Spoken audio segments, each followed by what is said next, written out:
It's time to recap Week 15 in the National Football League with our spin cycle here at Pro Football Weekly, joined by senior editor Eric Edholm. And Eric, a lot of things in the NFC are very close, but we did learn one thing about one of the teams that knows it's going to the playoffs. That's the Green Bay Packers. Yeah, they're getting healthy, and they have to be considered a legit title contender. And another team I think we got to throw in that conversation, the Seattle Seahawks. And it all goes back to that Fail Mary game. I have a feeling we're going to be looking back at that game at some point in the postseason if these teams meet.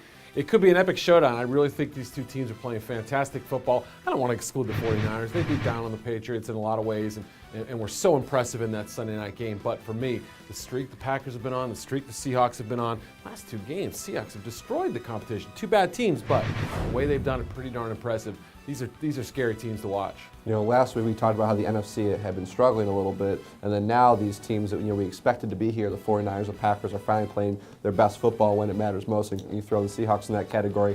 On the other end, our biggest surprises are two teams that you expect to be here at the end. You expect to be playing good football at the end because they're veteran teams, and they're free-falling. Yeah, the Chicago Bears and the Baltimore Ravens, I think there are some similarities in that quarterback position. It's taken a step backwards lately. Offense has been too one-dimensional in a lot of ways. Obviously, the Ravens had their problems with Cam Cameron, had to make a move. Didn't pay off in the first week. You know, the Chicago Bears started out 7-1, looked like a Super Bowl type of team. Haven't been that team in the last few weeks. They're in real trouble. They've got to win a lot of games. Ravens are in.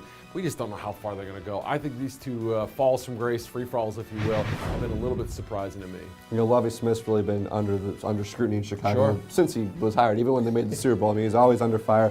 But now in Baltimore, John Harbaugh may be getting a little bit of criticism for the way they've been playing.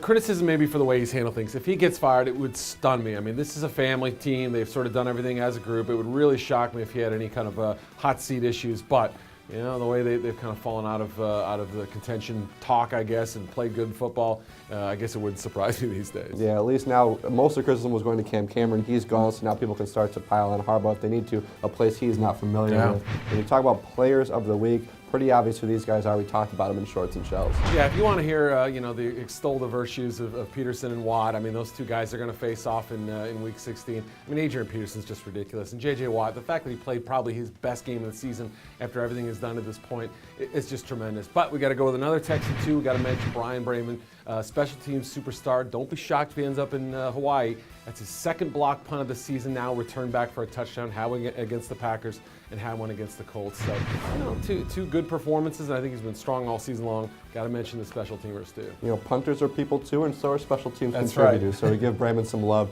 here in the spin cycle. To see recaps of every division from Week 15, be sure to check out the analysis channel on our website, profootballweekly.com.